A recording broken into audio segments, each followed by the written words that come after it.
नमस्ते, मेरा नाम डॉक्टर जय आर अनम है और आज मैं बात करने वाला हूँ कि क्या ब्रेस्ट कैंसर, कीमोथेरेपी, रेडिएशन ये सब देने के बाद भी फिर से आ सकता है कि नहीं। चलिए पहले हम ये समझते हैं कि ये कीमोथेरेपी, रेडिएशन एग्जैक्टली क्या होता है। तो ब्रेस्ट कैंसर जो है एक सॉलिड ऑर्गन ट्यूमर माना जाता है, सॉलिड ऑर्गन कैंसर माना जाता है। तो इसमें depending on the type of tumour हमारे पास वेरियस ट्रीटमेंट ऑप्शन है।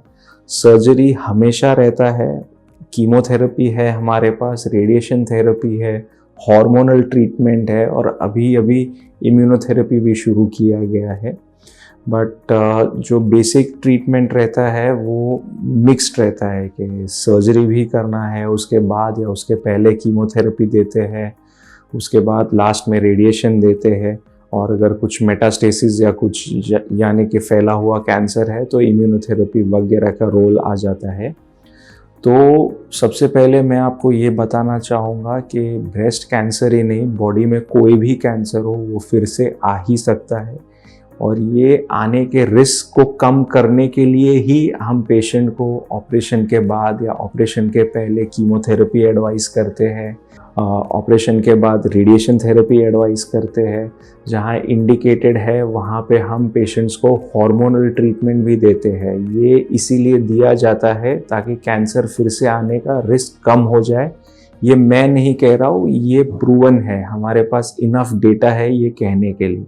अभी नेक्स्ट पॉइंट है कि अगर ये सब हम दे रहे हैं तो फिर भी कैंसर क्यों आता है। तो हम इसे डिवाइड करते हैं कि अगर कैंसर, ब्रेस्ट कैंसर अगर ब्रेस्ट में ही आ जाता है तो उसको लोकल रिकरेंस कहते हैं। ब्रेस्ट कैंसर जो बगल में नोड्स में आ जाता है तो उसको रीजनल रिकरेंस कहते हैं। और अगर बॉडी के किसी और ऑर्गन में आ जाता है जैसे कि लंग्स, बोन या लिवर एक्सेट्रा, तो इसे डिस्टल रिकरेंस कहा जाता है। अभी कुछ पेशेंट फैक्टर्स होते हैं, कुछ ट्यूमर फैक्टर्स होते हैं जिसकी वजह से ये ब्रेस्ट कैंसर फिर से आने का रिस्क बढ़ सकता है। तो पहले मैं आपको ट्यूमर फैक्टर्स के बारे में कहता हूँ।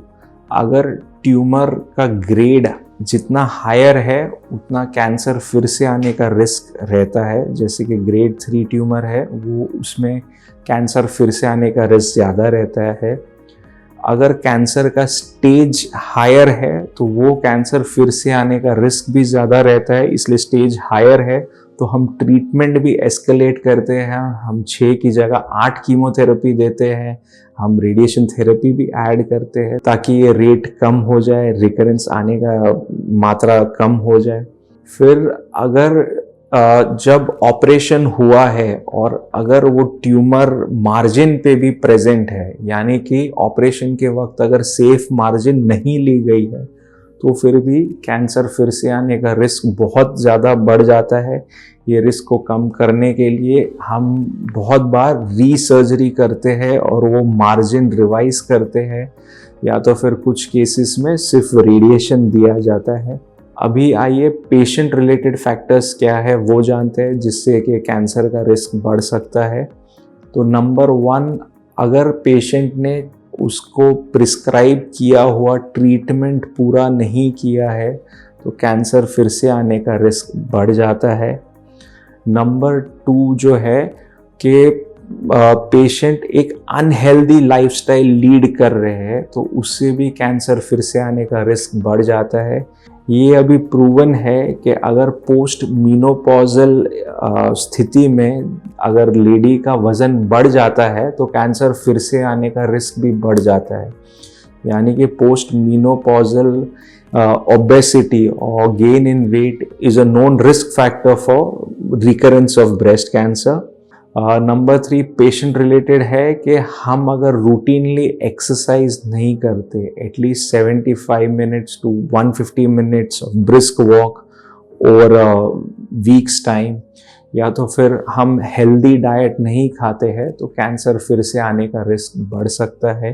तो अब मैं आपको जस्ट आसान शब्दों में कहूँगा कि ये किस पेशेंट में रिस्क कितना ज़्यादा है या कितना कम है, ये प्रेडिक्ट करना पॉसिबल नहीं है, इसीलिए हम अपने सारे पेशेंट्स को फॉलोअप पे रखते हैं, हर 4-4 महीने पे, फिर 6-6 महीने पे, फिर साल में एक टाइम, ताकि हम ये बार बार हैमर करें कि आप हेल्दी रहो, उनका एग्जामिनेशन, क्लिनिकल एग्जामिनेशन हो जाए, उनके कुछ ब्लड टेस्ट, कुछ मैमोग्राफीज या कुछ सोनोग्राफीज हो जाए, जिससे कि इन केस कैंसर फिर से आया भी है तो उसका इलाज सही वक्त पे शुरू कर सके।